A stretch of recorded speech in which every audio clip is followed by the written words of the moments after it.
Hi friends, मैं अमित शुक्ला आपके अपने YouTube channel AK study note में एक बार फिर से आप सभी का स्वागत है।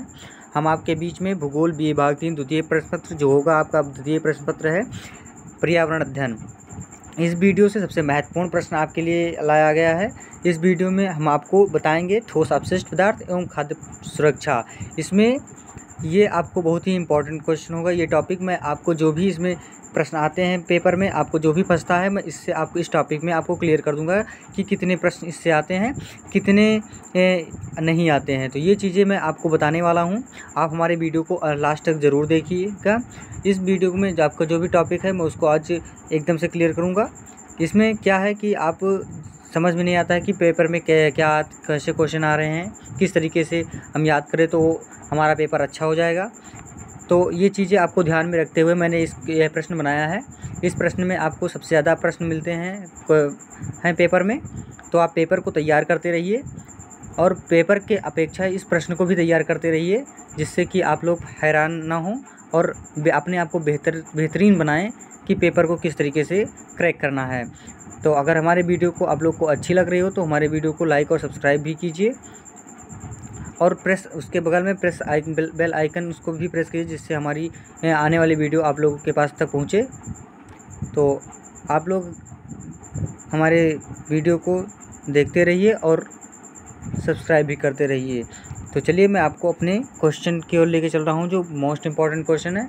और सबसे बड़ी बात इसमें यह है कि आप अपने को अच्छे से प्रिपेयर कर लीजिए और आने वाले पेपर में आप लोग अच्छे से पेपर दीजिए। तो इसी के साथ मैं आपको अपने प्रश्न पे ले चल रहा हूँ। तो प्रश्न आपके क्या है, ठोस अपशिष्ट पदार्थों के स्रोत एवं इनके प्रबंधन की विवेचना कीजिए। उत्तर में आपके क्या है, मानव द्वारा उपयोग के उपरांत प्रत्यक्ष ठोस पदार्थ को अपशिष्ट कहते हैं, जिसमें विभिन्न प्रकार के डिब्बे, बोतल, कांच का सामान, पॉलीथीन बैग, प्लास्टिक सामान, निर्माण सामग्री आदि सम्मिलित हैं। दैनिक जीवन में उपयोग के बाद फेंके जाने वाले ठोस पदार्थों को कूड़ा करकट, कचरा, उच्छिष्ट व ठोस अपशिष्ट के नाम से पुकारते हैं। फेफलिन तथा जीगल्स के शब्दों में कहा गया है, किसी भी तरह का ठोस पदार्थ जो लंबे समय तक उपयोगी नहीं होने के कारण छोड़ दिया गया हो, साथ ही जैविक या अजैविक स्वरूप में हो, ठोस अपशिष्ट कहलाता है। मेन इम्पोर्टेंट आपका ये है, भौतिक स्वरूप की दृष्टि से कचरा या अपशिष्ट मात्र ठोस रूप में ही नहीं होता है, उसमें गैसीय तथा द्रव पदार्थ भी होते हैं। किंतु जहाँ गैसीय पदार्थ वायुमंडल में मिल जाता है, वहीं द्रव पदार्थ का या तो वाष्पीकरण हो जाता है या जल राशियों में मिल जाता है। इस प्रकार अपशिष्ट का मात्र ठोस भाग ही कई दिनों तक पड़ा हुआ दिखाई देता है। उपभोगवादी जीवन शैली तथा जनसंख्या का अधिक जमाव होने के कारण ठोस अपशिष्ट का समस्या गांव की तुलना में नगरों में अधिक है। औद्योगिकरण तथा नगरीकरण के प्रसार के कारण ठोस अपशिष्ट होने वाले पर्यावरण प्रदूषण की समस्या बढ़ती जा रही है। यह महानगरों की प्रमुख समस्या बन गई है। प्रतिदिन एकत्रित होने वाले कूड़ा करकट की तुलना में समुचित निस्तारण नहीं होने के कारण नगरों में तथा नगरों के निकट कूड़े के ढेर बढ़ते जा रहे हैं। अब जो आपका मेन हेडिंग होगा, हेडिंग के तरीके से आपको लिखना है, ठोस अपशिष्ट पदार्थों के स्रोत क्या क्या है। जो इसके ठोस अपशिष्ट पदार्थों के स्रोत हैं, ये आपको जानने की बहुत ही इंपॉर्टेंट है इस तरीके से कि इस तरीके से अगर आप लिखेंगे तो आपका नंबर बढ़ता रहेगा। तो ठोस अपशिष्ट पदार्थ विभिन्न स्रोतों से प्राप्त होते हैं। इन्हें निम्न वर्गों में रखा जा सकता है। नंबर 1 क्या है, औद्योगिक अपशिष्ट। औद्योगिक इकाइयों द्वारा अनेक प्रकार के अपशिष्ट छोड़े जाते हैं, जो भूमि या मृदा प्रदूषण के प्रमुख कारक हैं। चीनी कारखानों से भारी मात्रा में निकलने वाली खोई, तापीय ऊर्जा संयंत्रों से राख, तांबा व एल्यूमीनियम प्रगलन संयंत्रों से खतरनाक रसायन व उर्वरक इकाइयों के अपशिष्ट पदार्थ इसके उदाहरण हैं। यानी औद्योगिक अपशिष्ट से जितने भी औद्योगिक अपशिष्ट यानी कि जो ठोस पदार्थ से निकल रहे हैं अपशिष्ट, तो इस प्रकार से यहाँ पे आपको बताया गया कि औद्योगिक से जो अपशिष्ट निकलता है। तो दूसरा नंबर क्या है, घरेलू व नगर पालिका अपशिष्ट। घरों से निकलने वाला कूड़ा करकट तथा सार्वजनिक स्थलों पर एकत्रित कचरा नगर निकायों के लिए समस्या के लिए बड़ी समस्या है। इसमें पॉलीथीन, प्लास्टिक, कागज़, बोतलें, टिन, ब्लेड आदि सम्मिलित हैं। ये इस प्रकार के एग्जाम्पल दिया गया है। विकसित देशों में पुराने वाहन जैसे क्या क्या है, टायर, फ्रिज, इलेक्ट्रॉनिक सामान आदि के निस्तारण की विकट समस्या है। अकेले न्यूयॉर्क महानगर में प्रतिदिन 25,000 टन कचरा निकलता है। जो अमेरिका का न्यूयॉर्क सिटी है, उसमें अगर बात की जाए तो प्रतिदिन 25,000 टन कचरा निकलता है। भारत में सर्वाधिक मुंबई महानगर से प्रतिदिन 6,000 टन कूड़ा करकट निकलता है। नगर निकायों द्वारा संपूर्ण कचरे का निपटान न कर पाने के कारण अधिशोष कचरा दिनों दिन बढ़ता जाता है। नंबर 3 आपका क्या है, कृषि जनित अपशिष्ट, यानी कि जो कृषि में होता है अपशिष्ट, मैं उसके बारे में यहाँ पे क्लियर किया जा रहा है आपको। तो फसल लेने के बाद खेतों में बचे डंठल, पत्ते, घास फूस आदि कृषि अपशिष्ट कहलाते हैं। ये चीज़ें क्या कहते हैं, कृषि अपशिष्ट कहलाती हैं। खेतों में पड़े रहने वाले ये पदार्थ अधिक मात्रा में होने पर समस्या उत्पन्न करते हैं। विकसित देशों में इन अपशिष्टों का कई रूपों में उपयोग कर लेने के कारण कोई खास समस्या नहीं है, किंतु विकासशील देशों में इनका निपटान बड़ी समस्या है। नंबर 4 खनन अपशिष्ट। खनिजों की प्राप्ति के दौरान बड़ी मात्रा में अपशिष्ट निकलते हैं। खनन के लिए सर्वप्रथम भूपृष्ठ को खोदा जाता है, जिसमें मलबे का ढेर लग जाता है। उत्खनन के दौरान निम्न श्रेणी के खनिज को छोड़ दिया जाता है। परिवहन के समय भी खनिजयुक्त मलबा यत्र यत्र फैलता है। जो खनन क्षेत्रों में अपशिष्ट से बने मलबे के बड़े बड़े ढेर देखे जा सकते हैं। अब 5वां नंबर आपका क्या है, पैकिंग अपशिष्ट, जो पैक करके फेंका जाता है। आज पैकिंग बहुत बड़ा उद्योग बन गया है। उद्योगों, बगानों व खेतों में तैयार उत्पाद को उपभोक्ता तक पहुंचाने के लिए पैक किया जाता है। विज्ञापन के इस युग में आकर्षक पैकिंग का विशेष महत्व है। इसके लिए बड़ी मात्रा में पॉलीथीन, कागज़, प्लास्टिक, जूट, लकड़ी, कांच व धात्विक कंटेनर का उपयोग किया जाता है। दैनिक जीवन में प्रयुक्त होने वाले प्रत्येक वस्तु पैकिंग में मिलती है। बाजार से लाई हुई वस्तु का प्रयोग करने के साथ ही उसे पैकिंग पदार्थ को डिब्बा, बोतल, प्लास्टिक बैग, पॉलीथीन बैग, इस प्रकार यानी एल्यूमिनियम फॉइल, डोरी, कनस्तर आदि कूड़े में डाल दिया जाता है। प्लास्टिक एवं पॉलीथीन से पर्यावरण को चौतरफा नुकसान हो रहा है। और आपका जो 6वां है अपशिष्ट। अपशिष्ट का मतलब यानी कि बचे हुए कूड़े करकट। मानव अपशिष्टों के अंतर्गत मल मूत्र को सम्मिलित किया जाता है। गांवों एवं नगरों में आबादी का बड़ा भाग खुले में मल त्याग करता है। त्यजित विष्ठा से जल, स्थल एवं वायु प्रदूषण होता है। ऐसे क्षेत्रों में दुर्गंध के कारण निकलना मुश्किल होता है। संक्रामक रोगों का खतरा बढ़ जाता है।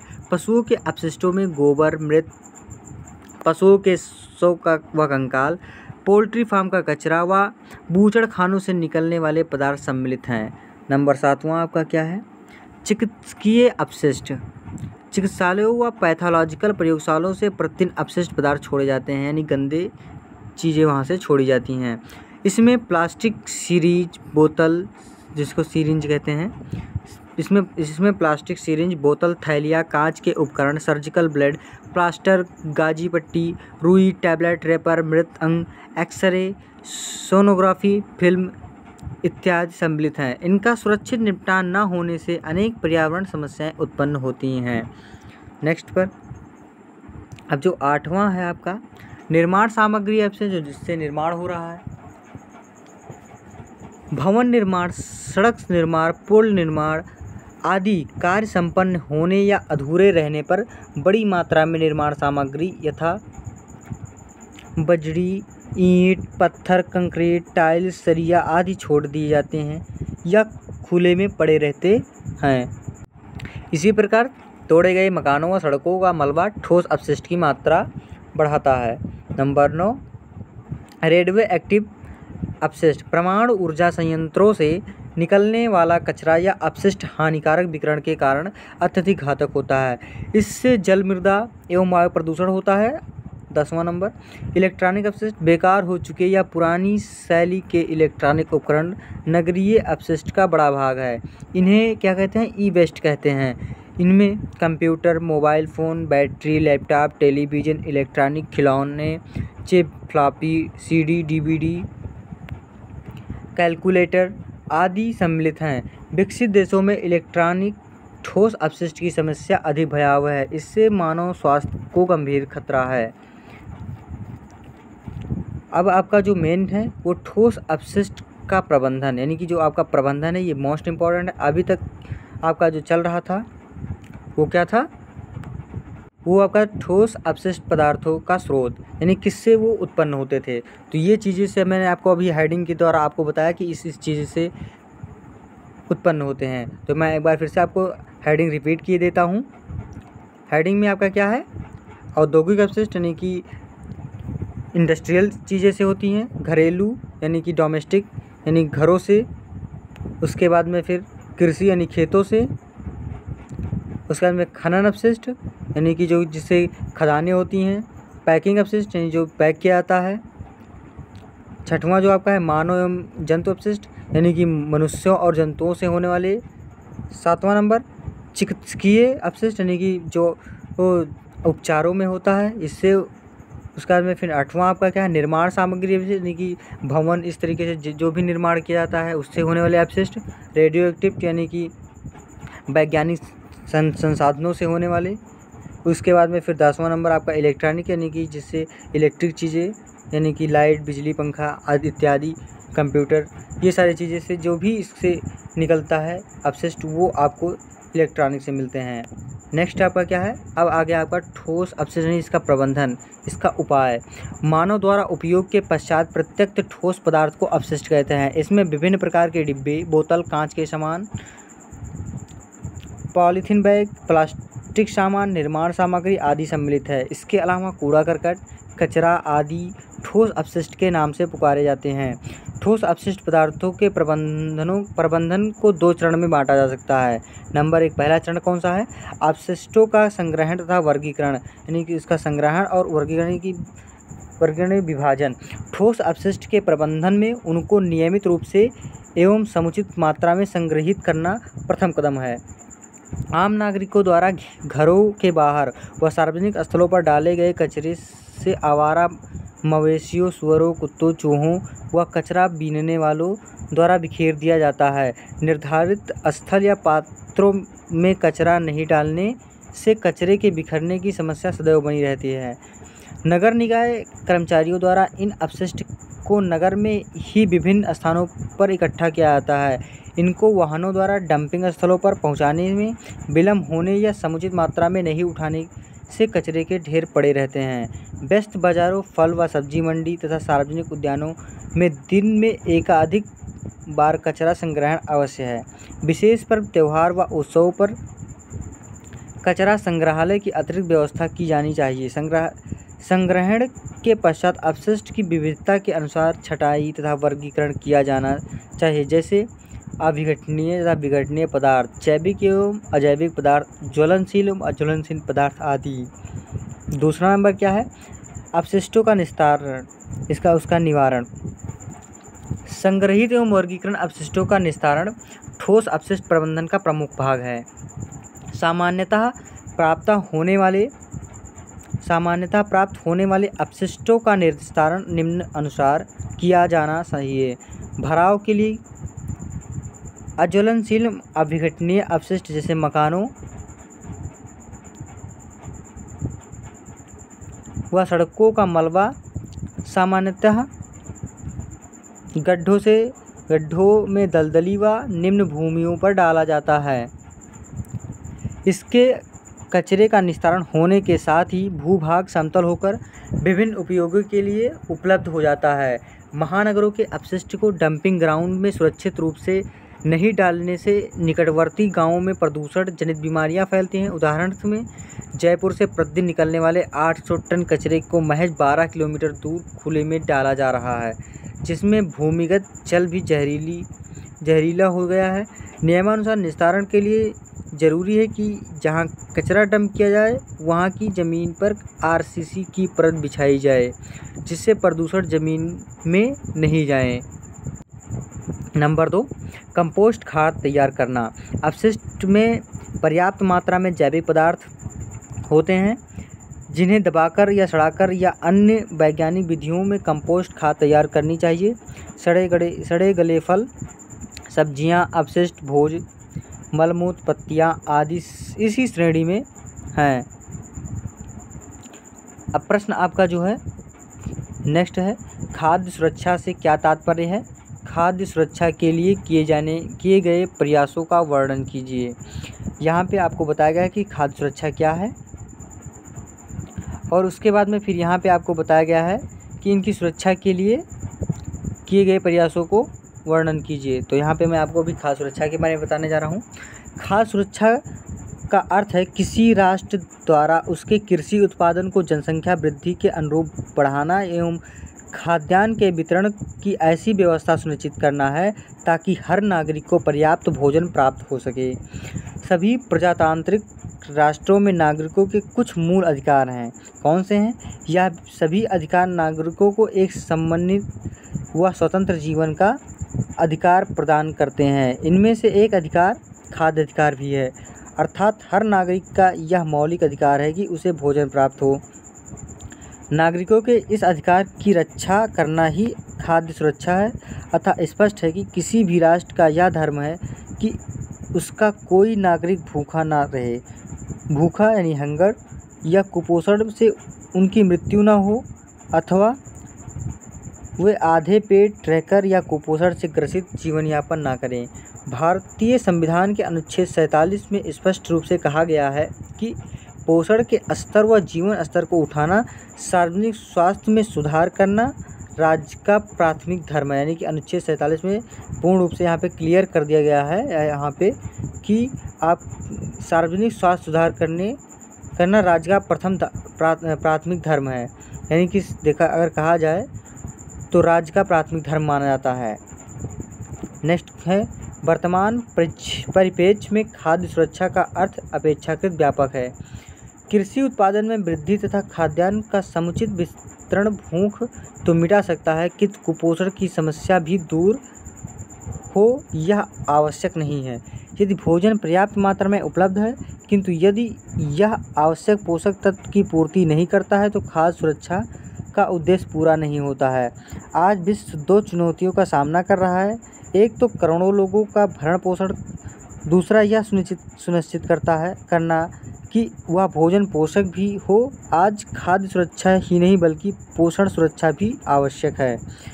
कुपोषण अर्थात अति आवश्यक पोषण तत्वों का शारीरिक में अभाव विभिन्न भयंकर बीमारियों तथा विकृतियों को जन्म देता है। Vitamin A, B complex, zinc, chromium, iron तथा आयोडीन आदि वे सूक्ष्म पोषक तत्व हैं जिनके अभाव से कुपोषण होता है, और कुपोषण के कारण मनुष्य एक ऐसे कुचक्र में फंस जाता है जिससे वह कभी बाहर नहीं निकल पाता है। कुपोषण से ग्रसित एक महिला यदि गर्भवती होती है तो जन्म लेने वाला शिशु निम्न जन्म भार का होगा। साथ ही साथ मातृ मृत्यु तथा शिशु मृत्यु की संभावना भी अत्यधिक रहती है। यदि शिशु जीवित भी रहता है तो उसके मस्तिष्क का सामान्य विकास नहीं होता है। साथ ही साथ भविष्य में भयंकर बीमारियों के होने की संभावना भी अधिक रहती है। ऐसे शिशु का विकास बहुत धीमा होता है। यदि इस दौरान शिशु को पर्याप्त पोषण तथा स्वास्थ्य रक्षा न मिले तो बाल्यकाल में इनका विकास थम जाता है। ऐसे बालक एक अविकसित मस्तिष्क क्षमता तथा कमजोर शरीर के कारण बारंबार विभिन्न संक्रामित रोगों का शिकार होते रहते हैं। यदि बालकाल में भी इन्हें पोषण नहीं मिलता है तो एक अर्धविकसित वयस्क के रूप में उभरते हैं। ऐसे कुपोषित वयस्क पुनः निम्न जन्म भार के शिशु को जन्म देते हैं। अतः यह कुचक्र पोषक तत्वों की आपूर्ति किए बिना तोड़ा नहीं जा सकता है। भारत में आपका ये हेडिंग क्या है? भारत में खाद्य सुरक्षा हेतु किए गए उपाय। इसके क्या उपाय हैं, मैं आज आपको इसके उपाय के बारे में बताने जा रहा हूँ। नंबर 1, खाद्य कटिबंधों का संगठन। यह क्या संगठन था? खाद्यान्नों के मूल्य स्थिर रखने तथा उनका यथा योग्य वितरण सुनिश्चित करने हेतु सरकार ने मार्च 1964 में खाद्य संगठनों का गठन किया था। इसके अंतर्गत भारत को खाद्यान्न अतिरेक तथा खाद्यान्न घाटा कटबंधों या राज्यों में विभाजित किया गया है। साथ ही साथ सरकार ने खाद्यान्नों के एक राज्य से दूसरे राज्य में निजी व्यापार का प्रतिबंध लगा दिया। सरकार ने खाद्यान्न अतिरिक्त राज्यों में खाद्यान्न वसूल किया और उसे खाद्यान्न घाटा क्षेत्रों में वितरित किया। अब ऑप्शन नंबर आपका 2 क्या है, यानी कि जो दूसरा नंबर है, आपात स्टॉक का सृजन व राज्य व्यापार। भारतीय कृषि मानसून पर निर्भर है। यदि मानसून अच्छा हो तो कृषि उत्पादन भी अच्छा होता है, किंतु यदि मानसून अच्छा ना हो तो कृषि उत्पादन उस वर्ष गिर जाता है। अतः कृषि उत्पादन को स्थिर नहीं रखा जा सकता। अतः यह आवश्यक है कि जिस वर्ष उत्पादन अधिक हो उसे एक आपात स्टॉक में सुरक्षित रख दिया जाए, ताकि उसका प्रयोग ऐसे वर्ष में किया जा सके जब उत्पादन में कमी हो। इस तथ्य को ध्यान में रखते हुए भारत सरकार ने जनवरी 1965 में फूड कॉरपोरेशन ऑफ इंडिया यानी FCI अर्थात भारतीय खाद्य निगम की स्थापना की। कब की? 1965 में।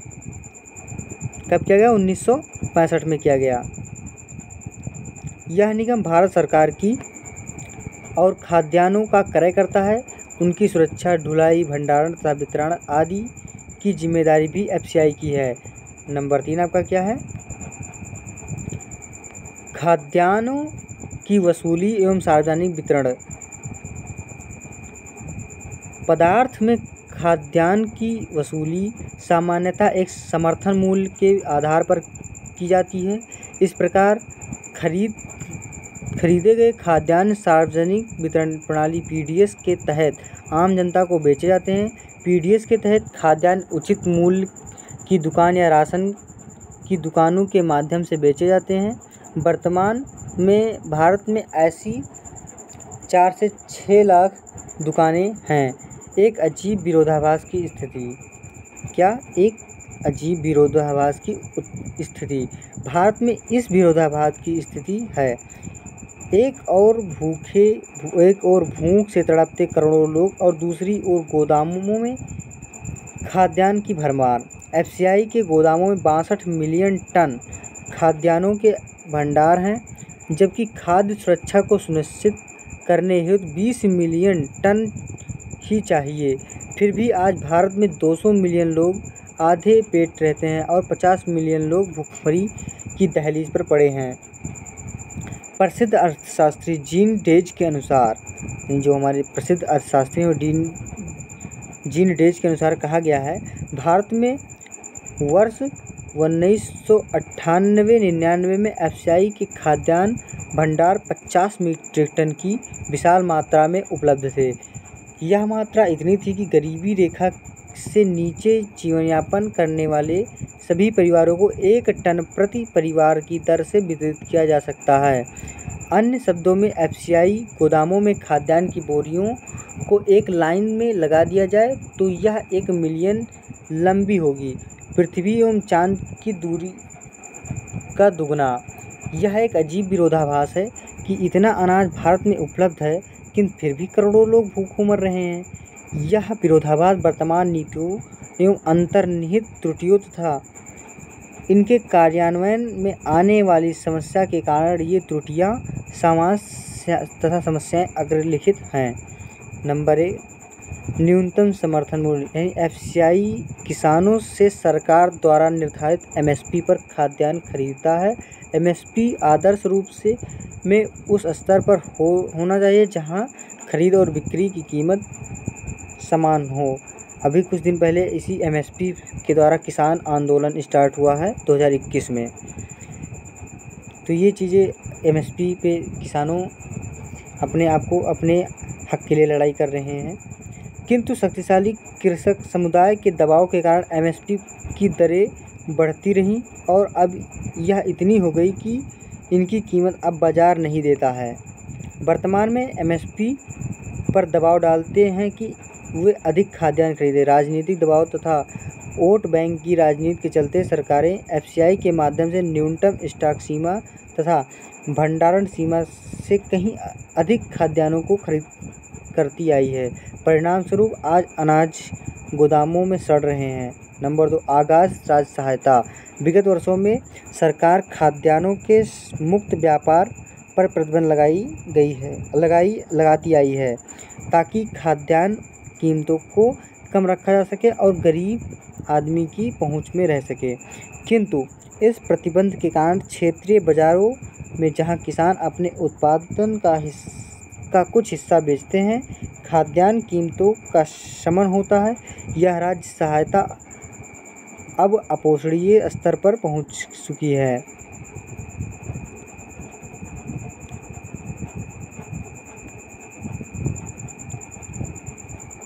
साथ ही राज्य सहायता युक्त सुविधाओं का कृषक दुरुपयोग अधिक करते हैं। राज्य सहायता से अन्य सेक्टरों पर महंगाई बढ़ती है। अब तीसरा नंबर, निर्गत मूल्य। भारत में जनता 2 वर्गों में विभाजित है, गरीबी रेखा से नीचे यानी बीपीएल तथा गरीबी रेखा से ऊपर यानी एपीएल। दोनों वर्गों के लिए खाद्यान्न के निर्गम मूल्य अलग अलग हैं। उच्च एमएसपी तथा उच्च राज्य सहायता के चलते सरकार ने इस घाटे को कम करने के लिए खाद्य राज्य सहायता को कम करने का प्रयास किया। खाद्यान्न के निर्गम मूल्य बढ़ाए और इसे आर्थिक लागत के बराबर करते हुए एफसीआई यानी खाद्यान्न पीडीएस को सप्लाई करता है। बढ़ती आर्थिक लागत के कारण निर्गम मूल्य दोनों वर्गों के लिए अधिक हो जाता है, जिससे खाद्यान्नों की बिक्री में गिरावट आई। बाजार की मांग क्या है? पीडीएस के अंतर्गत बीपीएल परिवारों को जितना खाद्यान्न दिया जाता है उससे उनकी मात्रा 25% आवश्यकता ही पूरी होती है। अतः ये परिवार अपनी शेष आवश्यकता पूर्ति हेतु बाजार पर निर्भर रहते हैं और वहाँ से आज अनाज खरीदते हैं। एपीएल परिवार भी बाजारों से ही अनाज खरीदते हैं, अतः बाजार मांग बढ़ती है। किंतु एफसीआई द्वारा विशाल खाद्यान्नों की खरीद व भंडारण के कारण बाजार में खाद्यान्नों की आपूर्ति में कमी आती है। परिणाम स्वरूप बाजार में खाद्यान्नों के दाम पारस्परिक रूप से बढ़ते हैं। इससे गरीबों को सर्वाधिक नुकसान होता है। काम के बदले अनाज योजना। सरकार वर्तमान में काम के बदले अनाज योजना चला रही है ताकि गरीबों की क्रय शक्ति को बढ़ाया जा सके। इस योजना के अंतर्गत काम के बदले नगद रुपये तथा खाद्यान्न दिए जाते हैं। हालांकि यह योजना अधिक सफल नहीं रही। केंद्र सरकार को केवल खाद्यान्न देने हैं, जबकि राज्य सरकारों को नगद रुपये लगभग कुल खर्च 50%। वास्तव में जबकि राज्य सरकार की नगद रुपये लगभग कुल खर्च 50%, वास्तव में अधिकांश राज्यों की वित्तीय स्थिति घाटे में चल रही है। कई राज्यों में तो यह योजना प्रारंभ भी नहीं हो पाई। प्रस्तावित संस्तुति। यह आवश्यक है कि वर्तमान महंगी, अकुशल तथा भ्रष्ट व्यवस्था की अपेक्षा ऐसी व्यवस्था की जानी चाहिए जो एक पारदर्शी तथा स्वयं लक्षित रूप में सस्ते खाद्यान्न की आपूर्ति सुनिश्चित कर सके। निम्नलिखित प्रस्तावित संस्तुति इस उद्देश्य की पूर्ति हेतु लाभकारी सिद्ध हो सकती है। नंबर 1 क्या है? अब नंबर 1 आपका क्या है? भविष्य में बाजार एवं मुक्त व्यापार को बढ़ावा दिया जाए ताकि खाद्यान्न के दाम कम किए जा सकें।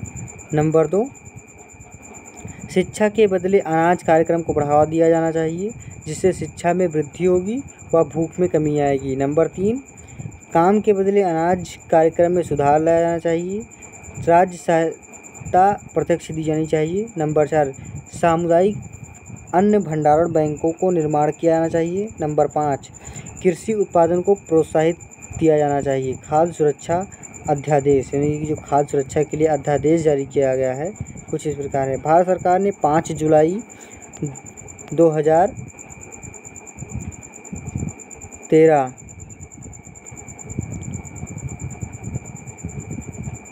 5 5 जुलाई 2013 को ऐतिहासिक खाद्य सुरक्षा अध्यादेश जारी किया, जिसमें बहुत ही कम मूल्य पर गरीबों व वंचितों को खाद्यान्न उपलब्ध कराने का प्रावधान है।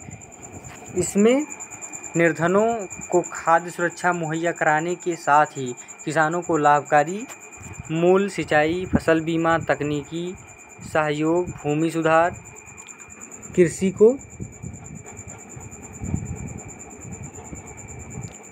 नवजीवन देने, न्यूनतम समर्थन पर विकेंद्रित खरीद व्यवस्था, उत्पादन तथा वितरण प्रणालियों के संवर्धन के साथ ही किसानों, महिलाओं तथा नवयुवकों को कृषि की ओर आकर्षित करने, कृषि अनुसंधान व विद्युत के निवेश में उत्तरोत्तर वृद्धि करने का प्रावधान है।